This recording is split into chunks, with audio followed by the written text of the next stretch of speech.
Lorry ഉടമ മനാഫ് ഇപ്പോൾ telephone ലൈനിലുണ്ട്. Manaf, താങ്കൾ രാവിലെ തന്നെ ആ തിരച്ചിൽ വേഗത്തിൽ നടത്താൻ വേണ്ടി കേരളത്തിൽ നിന്നുള്ള തിരച്ചിൽ സംഘത്തിലെ ഒരു പ്രധാനിയെ തന്നെ കൊണ്ടുവരുന്നു, രഞ്ജിത്ത് ഇസ്രയേലിനെ കൊണ്ടുവരുന്നു. ഇപ്പോൾ ഇതാ തിരച്ചിൽ ഇപ്പോൾ നിർത്തി എന്നുള്ള വാർത്തയാണ് വരുന്നത്. എന്താണ് ഇപ്പോൾ ഈ സാഹചര്യത്തിൽ പറയാനുള്ളത് മനാഫ്? ഞാനിത് പ്രതീക്ഷിച്ചതാണ് നിർത്തുന്നുള്ളത്. ഹലോ, പക്ഷെ ഞാൻ ഇവര് വന്നാലെങ്കിലും തുടരുന്നുള്ളതിന് അതിന്റെ ഇടയിൽ എന്താണ് നമ്മൾ വേണമെങ്കിൽ ചെലവുകളൊക്കെ നമ്മൾ എടുത്തോളാന്ന് പറഞ്ഞു MP-നോട് ഇവിടുത്തെ എന്ത് വേണമെങ്കിൽ ചെയ്തിട്ട് എന്താക്കാൻ അതിനിവിടെ ആളുകളൊക്കെ തയ്യാറാക്കി വെച്ച് നമ്മൾ സ്വന്തം റിസ്കിൽ ചെയ്യാന്നുള്ളത്.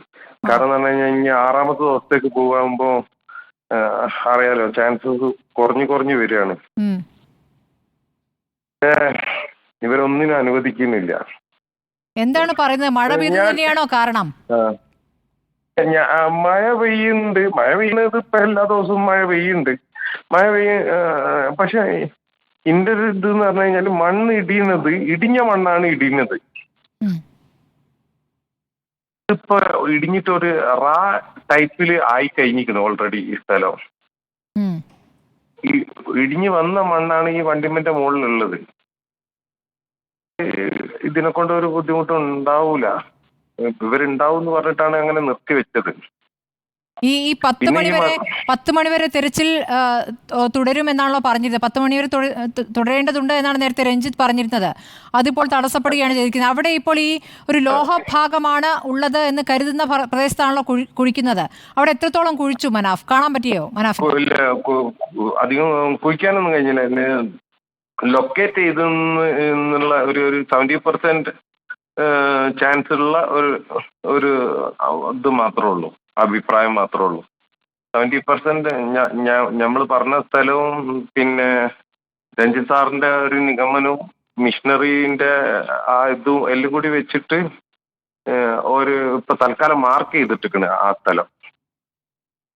അപ്പൊ അവിടെ കുഴിച്ചു തുടങ്ങിയില്ല. ആ ഭാഗത്തേക്ക് എന്താന്ന് കഴിഞ്ഞാല് ഈ രഞ്ജിത്ത് സാർ ഇറങ്ങുമ്പോ തന്നെ എന്താണ് പറഞ്ഞാൽ അരക്കട്ടം ചളിയാണ് അതിൽ ഇങ്ങനെ കൊണ്ടുപോവുക. ഇട്ടിട്ടാണ് മൂപ്പർ ഇറങ്ങിയത്. അപ്പോൾ യഥാർത്ഥത്തിൽ അവിടെ ബുദ്ധിമുട്ടുണ്ട് അല്ലേ കുഴിക്കാൻ? മണ്ണ് മാറ്റിയിട്ടാലാണ് ഇതിലേക്ക് ചെയ്യേണ്ടത്. കുഴിക്കേണ്ട ശല്യമല്ലോ, അത് സ്ലോപ്പായിട്ട് കിടക്കുന്ന സ്ഥലമല്ലേ. ഈ മണ്ണ് മാറ്റുന്ന കാര്യങ്ങൾ അപ്പുറത്ത് നടക്കുന്നുണ്ടല്ലോ, ഈ ഭാഗത്തുനിന്ന് എടുത്തില്ല. മണ്ണ് മാറ്റുന്നത് ഇപ്പം രഞ്ജിത്ത് ഇസ്രായേൽ പറഞ്ഞ മാതിരി ആദ്യം മുതലേ നമ്മളെ ഭാഗം പറഞ്ഞിട്ട് ചെയ്തിട്ടില്ലേനും. വന്നതിന് ശേഷമാണ് എന്താന്ന് കഴിഞ്ഞാൽ ആ ഭാഗത്തേക്കും കൂടി മാന്തിക്കുന്നതായത്. നിരന്തരം ആവശ്യപ്പെടുന്ന സംഭവം ആ ഭാഗം ഇതുവരെ തുടങ്ങിയില്ലേനും. പറഞ്ഞു കഴിഞ്ഞാല് 2 ലൈൻ റോഡാണ് ഇത്. ഒരു ലൈനിൽ 2 ട്രാക്കാ. ഈ ട്രാക്ക് കഴിഞ്ഞിട്ട് ഒരു പുൽത്തകിടിയുള്ള ഒരു ഇതാണ്. അതിന്റെ ഇടയിൽ ഒരു ഡ്രൈനേജ് ഉണ്ട്. ആ പുൽത്തകിടി ഒന്നും ഇപ്പൊ തൽക്കാലം പഴയ ഫോട്ടോയിൽ കാണുന്നുള്ളൂ. ഇപ്പൊ അവിടൊക്കെ മണ്ണും ചളിയുമാണ്. അത് കഴിഞ്ഞിട്ട് ഒരു ട്രാക്കും കൂടി ഉണ്ട്, ഡബിൾ ലൈന്. അതും കഴിഞ്ഞിട്ട് സൈഡിലാണ് ഞങ്ങളെ ലോറി നിൽക്കുന്നത്. ഇനിയിപ്പോ നാളെ എപ്പോ തെരച്ചിൽ തുടങ്ങുമെന്നാണ് അറിയിക്കുന്നത് മനാഫ്? നാളെ രാവിലെ തുടങ്ങും. കേട്ടില്ല. 7:30. 7:30. മനാഫ് ഒന്നുകൂടെ പറയാമോ? 7:30 തുടങ്ങുകയുള്ളൂ? അതെ, 7:30 തുടങ്ങുള്ളൂ ഇവിടെ. ഇന്നിപ്പോൾ അനുകൂല കാലാവസ്ഥ ഉണ്ടായിട്ടും തുടങ്ങാൻ വൈകി. അതാണ് മേഡം. ഇന്ന് ഫുള്ള് ഓൾമോസ്റ്റ് കുറച്ചു നേരം മഴ പെയ്തെന്നല്ലാതെ നല്ല അനുകൂല കാലാവസ്ഥയും. പിന്നെ ഉച്ചക്ക് 2 മണിക്ക് ട്രെയിൻ ഇറങ്ങിയ രഞ്ജിത്ത് സാറിനെ അവിടെ എത്തി. ആകെ 3-4 കിലോമീറ്റർ ഉള്ളൂ റെയിൽവേ സ്റ്റേഷനിൽ ഈ സ്ഥലത്തേക്ക്. ഒരു 5-6 കിലോമീറ്റർ ഉണ്ടാവും. ഈ 5-6 കിലോമീറ്ററിൽ 4 സ്ഥലത്ത് തടഞ്ഞി പിടിച്ച് ഒക്കെ കൂടി 1-1.5 മണിക്കൂർ ആ വഴിക്ക് പോയി. 3-3:30-4 മണിന്റെ ടൈം ആയിരിക്കും അവിടെ തെരച്ചിൽ തുടങ്ങാൻ തന്നെ. മനാഫിനോട് പോലീസ് അവിടെ നിന്ന് മോശമായി പെരുമാറിയിരുന്നല്ലോ. പിന്നീട് കാര്യങ്ങളിൽ കൂടുതൽ പ്രതികരണങ്ങളൊക്കെ വന്ന ഘട്ടത്തിൽ പിന്നീട് എന്തെങ്കിലും മാറ്റം ഉണ്ടായോ പോലീസിന്റെ സമീപനത്തിൽ?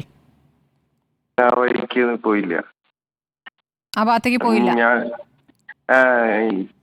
എന്താ പറഞ്ഞ ഇനിയൊരു ഇത് വരണ്ടെന്നുള്ളതിനോട് നമുക്ക് ഇവനെ എങ്ങനെങ്കിലും രക്ഷപ്പെടുത്തലാണല്ലോ വേണ്ടത്. ഞാൻ എന്താ പറഞ്ഞു കഴിഞ്ഞാൽ രഞ്ജിത്ത് സാറിനെ അങ്ങോട്ട് കയറ്റി വിടൂലെന്ന് കണ്ടതിനോണ്ടാണ് പിന്നെ ഈ ഇത് ആയത്.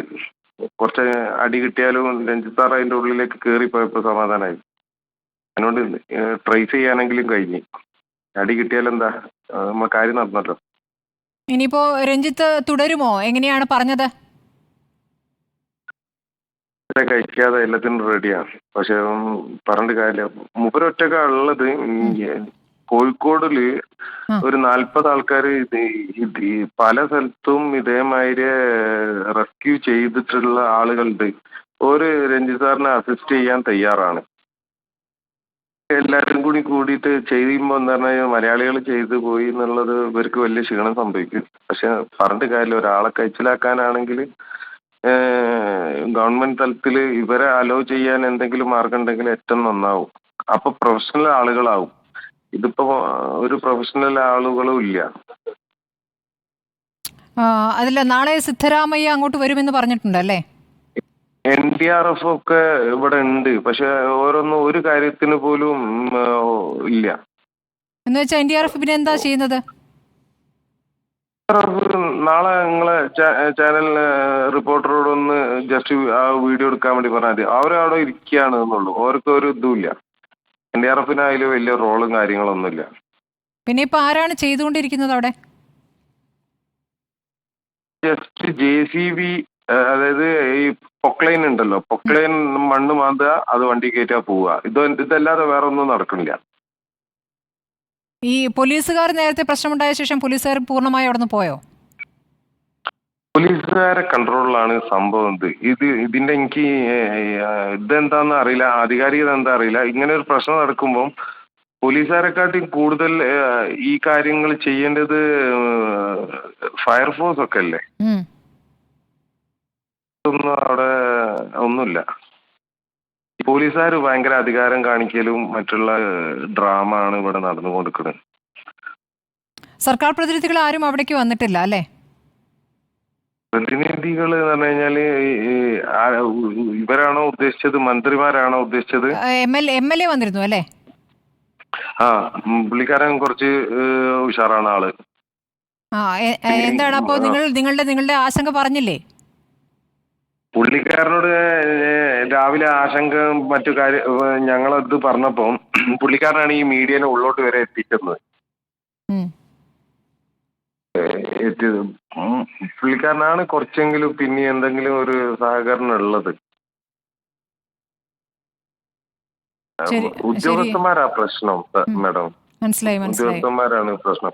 ഈ എങ്ങനെങ്കിലും ബാക്കിയുള്ള കുറച്ചാളെയും കൂടിയും ഇവിടെ രക്ഷാപ്രവർത്തനത്തിന് എത്തിക്കുകയാണെന്നുണ്ടെങ്കിൽ, ഇപ്പൊ സമയം ഒരുപാട് വൈകിപ്പോയി എന്നാലും എത്തിച്ചാൽ നടക്കും. അല്ലെങ്കിൽ സംസ്ഥാന സർക്കാരിനോടുള്ള അപേക്ഷ അതാണ് അല്ലേ, കേരളത്തോട്? അതെ, ഒന്ന് ഗവൺമെന്റ് തലത്തിൽ സംസാരിച്ച് അതിനെന്തെങ്കിലും ഒരു തീരുമാനം ഉണ്ടാക്കാൻ കഴിഞ്ഞാല്. ഇപ്പൊ സൈന്യം വേണമെന്നുള്ള ആവശ്യം നിങ്ങൾക്കുണ്ടോ? നമ്മളിപ്പോഴും സംസാരിക്കുന്നത് എങ്ങനെയെങ്കിലും അർജുനെ കൈക്കലാക്കാൻ വേണ്ടിയിട്ട്, രക്ഷപ്പെടുത്താൻ വേണ്ടിയിട്ട് മാത്രമാണ്. പിന്നെ അതേമാതിരി തന്നെ അർജുൻ മാത്രല്ല, അതിന്റെ കൂടുതൽ ഒരുപാട് വേറെയും പാവപ്പെട്ട ആളുകൾ അതിന്റെ ഉള്ളിലുണ്ട്. മൂന്ന് പേരല്ലേ കേൾക്കുന്നത്? അല്ല, അവിടുത്തെ ദൃക്സാക്ഷികൾ പറയുന്നത് 10ഓളം പേര് ഇനിയും ഉണ്ടാവും അതിന്റെ ഉള്ളിൽ. ഒരു കംപ്ലൈന്റ് ഒന്നും കൊടുത്തിട്ടില്ല. അത് ഒന്നാമത് ഈ ഇങ്ങനെ ഒരു സംഭവം നടന്നു കഴിഞ്ഞാല് ഒരു സാധാരണക്കാരന് അറിയില്ല എന്തൊക്കെയാണ് എന്തൊക്കെ ചെയ്യണം എന്നുള്ളത്. അപ്പൊ ആ ഭാഗത്തുങ്ങൾക്ക് അതിനെ പറ്റി കൂടുതലും അറിയില്ല. ആളുകൾ അതിന്റെ അടിയിൽ ഉണ്ട്. ന്യൂസ് പുറത്തു വിടായിട്ടാണ്. അതിന്റെ അടിയിൽ ആളുകളുണ്ട്. ആ ആളുകൾ, ലോക്കൽ ആളുകൾ അവിടെ റെഡി ആയിട്ട് നിൽക്കുന്നുണ്ട്. ഞാൻ വേറൊരു ഇതിൽ പറഞ്ഞിന്, അവര് കാത്തു നിൽക്കുന്നത് നമ്മളെപ്പോലെ ജീവനോട് കൂടിയിട്ട് അർജുനെ കൊണ്ടുപോകണമാതിരി കൊണ്ടുപോകാൻ അവിടെ ആരും പ്രതീക്ഷിക്കില്ല. അവർക്ക് ഓരോ ഡെഡ് ബോഡീസ് കിട്ടണം, അതും കൊണ്ട് പോകണം. ആ പാവത്തങ്ങൾ ആ ഡെഡ് ബോഡീസിന് വേണ്ടി കാത്തിട്ടുണ്ട് കുറെ ആൾക്കാർ അവിടെ. ശരി മനാഫ്, ഏതായാലും നിങ്ങൾ ഏതായാലും അവിടെ തുടരുക തന്നെയാണല്ലോ. നാളെ വീണ്ടും ബന്ധപ്പെടാം മനാഫ്.